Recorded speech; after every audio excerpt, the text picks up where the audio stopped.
Assalamualaikum warahmatullahi wabarakatuh.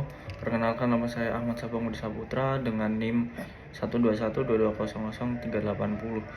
Kali ini saya akan membuat tugas video berjudul Customer Value dan Customer Selection dalam matkul Business Relationship, dosen Bapak Angga. Baik, customer value dan customer selection adalah dua konsep penting dalam hubungan bisnis, terutama dalam konteks manajemen hubungan pelanggan, customer relationship management (CRM). Keduanya berperan dalam strategi membangun hubungan jangka panjang yang saling menguntungkan antara bisnis dan pelanggan. Customer value merujuk pada persepsi pelanggan tentang manfaat total yang mereka dapatkan dari suatu produk atau layanan dibandingkan dengan biaya yang mereka keluarkan.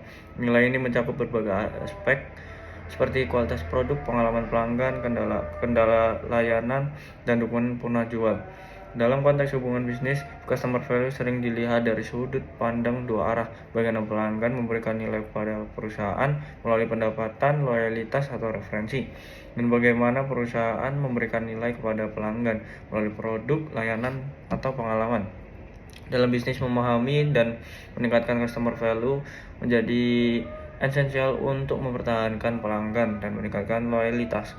Perusahaan harus fokus pada penciptaan dan penyampaian nilai yang sesuai dengan ekspektasi pelanggan, yang pada akhirnya dapat memperkuat hubungan jangka panjang dengan pelanggan.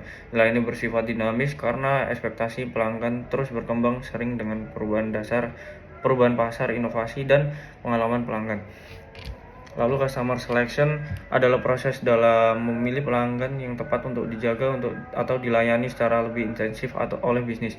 Tidak semua pelanggan memberikan nilai yang sama kepada perusahaan, dan beberapa pelanggan lebih menguntungkan daripada yang lain. Proses ini melibatkan segmentasi pasar dan analisis data pelanggan untuk mengidentifikasi pelanggan yang memiliki potensi jangka panjang bagi bisnis.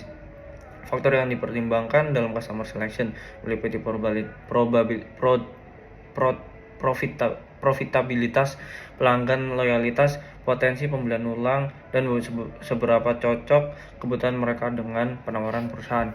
Dalam konteks hubungan bisnis, customer selection memungkinkan perusahaan untuk mengalokasikan sumber daya yang lebih efisien, fokus pada pelanggan yang memberikan kontribusi signifikan terhadap pertumbuhan bisnis, dan meminimalkan investasi pada pelanggan yang kurang menguntungkan. Ini juga membantu bisnis dalam membangun strategi yang dipersonalisasi untuk meningkatkan retensi pelanggan dengan menawarkan layanan dan produk yang sesuai dengan kebutuhan mereka. Secara keseluruhan, customer value dan customer selection bekerja sama-sama dalam menciptakan hubungan bisnis yang berkelanjutan. Bisnis ini harus menciptakan nilai yang tinggi bagi pelanggan mereka, sementara juga cerdas dalam memilih pelanggan mana yang akan mendukung pertumbuhan bisnis dalam jangka panjang. Sekian penjelasan dari saya, kurang lebihnya mohon maaf. Wassalamualaikum warahmatullahi wabarakatuh.